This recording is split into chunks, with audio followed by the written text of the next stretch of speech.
Imagine, you wake up in the middle of the night, your eyes are open, but your body won't move. You try to move your hand, nothing. You try to scream, not a sound. And suddenly you feel it. Someone is in the room. Someone is standing right next to your bed. A dark figure, faceless, and it's slowly moving closer to you. This is sleep paralysis, and millions of people around the world have experienced it. Science says it's just a glitch in the brain, a bug, a system error. But if it's just a glitch, why do people in different countries see the exact same thing? The same dark figure, the same pressure on the chest, the same terror. Everyone's heard that sleep paralysis is just science, but is that really true? Or is there something behind this phenomenon that scientists still can't explain? Let's find out. To understand this phenomenon, we need to travel back in time, way back. Ancient Rome, 2nd century AD. The physician Galen describes a strange condition. A patient wakes up, can't move, feels heaviness on the chest. Galen calls it ephialtes, a demon attack. In medieval Europe, this phenomenon got another name. They started calling it Mara, an evil spirit that sits on your chest at night and suffocates you. That's actually where the word nightmare comes from. In Japan, they call it kanashibari, when you're bound by invisible metal. In Turkey, they believe a jinn sits on you. In Mexico, it's the dead one who climbed on top of you. In Newfoundland, they call it old hag. She comes and presses you down at night. In Egypt, they believe it's jinn al-kabus, a demon that comes in sleep to steal your soul. In Fiji, this experience is called kana tavoro, being eaten by a demon. Notice the pattern? Different cultures, different eras, different continents, but the description is the same. Someone or something sits on you, presses down, you can't move, and you feel pure terror. Now let's jump to 1781. Henry Fuseli paints his famous painting, The Nightmare. It depicts a sleeping woman with a hideous demon sitting on her chest. This is the most famous depiction of sleep paralysis in history. This painting became a sensation. People recognized their own experience in it. But science ignored this phenomenon for a long time. Scientists thought these are just superstitions of uneducated people. Only in the 20th century did sleep researchers begin to seriously study sleep paralysis. And what they discovered turned out to be unexpectedly strange, but more on that a little later. So let's break down the arguments of those who believe sleep paralysis is not just a brain glitch. Argument number 1, the universality of the experience. As we already said, people from completely different cultures describe the exact same thing. Dark figure, pressure, terror. If these are just random hallucinations, why aren't they random? Why doesn't anyone see, for example, flying unicorns? Why is it always something sinister? Always pressure? Always the presence of something hostile. Argument number 2, the level of realism. People who've experienced sleep paralysis say it does not feel like a dream. It feels like reality. In a dream, you usually sense that something is off, but during paralysis, you know for certain that you're awake. You see your real room, your real bed, your real walls, and in this reality, it is standing there. Argument number 3, physical sensations. Many people report that after sleep paralysis, they find scratches, bruises, or pressure marks on their bodies.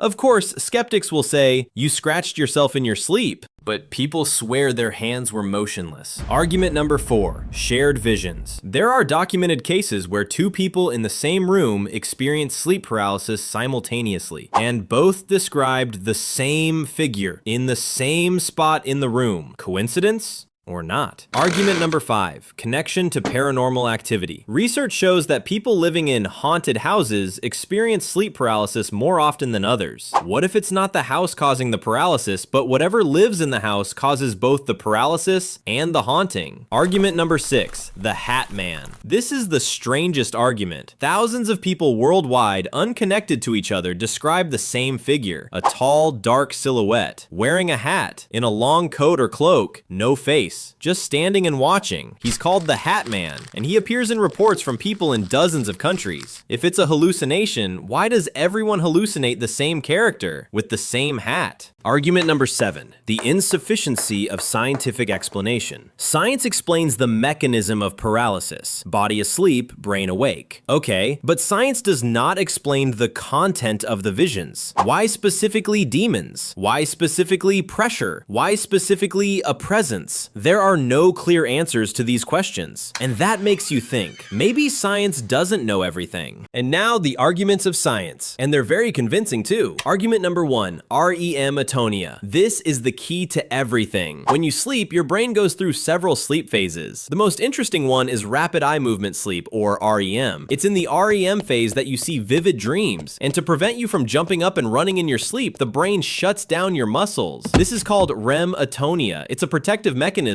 Without it, people would literally run around the house in their sleep. Sleep paralysis happens when you wake up before the brain turns the muscles back on. You're conscious, but your body is still asleep. Argument number 2, the hyperactive amygdala. The amygdala is the part of the brain responsible for fear. During sleep paralysis, it works at maximum capacity. You can't move, and the brain interprets this as a threat. The amygdala screams danger, and you feel panic level terror. That's where the feeling of sinister presence comes from. The brain searches for the source of threat and creates it itself. Argument number 3, hypnagogic and hypnopompic hallucinations. This is the scientific name for hallucinations that occur at the boundary between sleep and wakefulness, and they are absolutely real from a neurological standpoint. The brain is still partially finishing the dream, but you're already conscious. Result? The dream overlays onto reality. That's why you see your real room, but with dream characters inside it. Argument number 4, the pressure on the chest is not a demon, it's the diaphragm. During the REM phase, breathing becomes shallow. When you suddenly become aware of this, it feels like it's hard to breathe. The brain immediately creates an explanation. Someone is sitting on my chest. A classic interpretation error. Argument number 5, the Hat Man is an archetype. Psychologist Carl Jung described the concept of the collective unconscious, shared images that live in every person's brain. A dark male figure in a hat is a classic shadow archetype, a symbol of the unknown, of suppressed fear. That's why everyone sees a similar image. It's not the same ghost, it's the same brain. Argument number 6, reproducibility in the laboratory. Scientists have learned to induce sleep paralysis artificially by disrupting sleep schedules, using certain positions and conditions. If it were a demon visit, you couldn't schedule it, but scientists do exactly that.